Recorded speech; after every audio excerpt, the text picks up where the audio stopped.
સાધુ એટલે સાધુ જ છે, એમાં ન કેવું પડે કે સાચા સાધુ છે.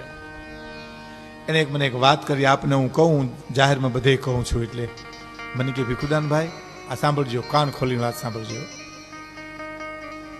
આ વિધિના આંકડા છે ને લખાઈ ગયા ને લેખ કોઈ દી ફરે નહીં. આપણે એમ કહીએ ને કે ભાઈ એના આંકડા લખાઈ ગયા, છઠ્ઠીના લેખ લખાઈ ગયા, ફરે નહીં. પણ 3 બાબતો છે ને એ આંકડાને ફેરવી નાખે છે. એટલે મેં કીધું કઈ બાપુ 3 બાબતો? તને શું કીધું ખબર?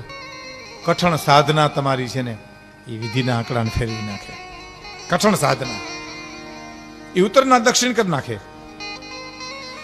બીજી, સદગુરુની દ્રષ્ટિ તમારા આંકડા ફેરવી નાખે, એ કરી નાખે પૂર્વના પશ્ચિમ.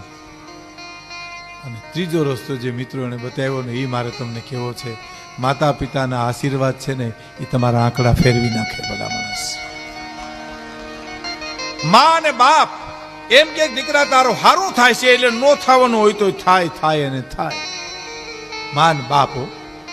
હવે વિચાર કરો તો આ કલિયુગની માલિપા આપણે કઠણ સાધના ક્યાંથી કરી શકીએ? ન કરી શકીએ ને. સદગુરુ મળવા મુશ્કેલ છે ને. તો હું અને તમે વિચારીએ ને તો કાલથી જો અમલ કરવો હોય તો કરી શકીએ. માતા પિતાની સેવા કરી શરૂ કરી દઈએ એટલે આંકડા ફરી જાય ભાઈઓ. મા અને બાપ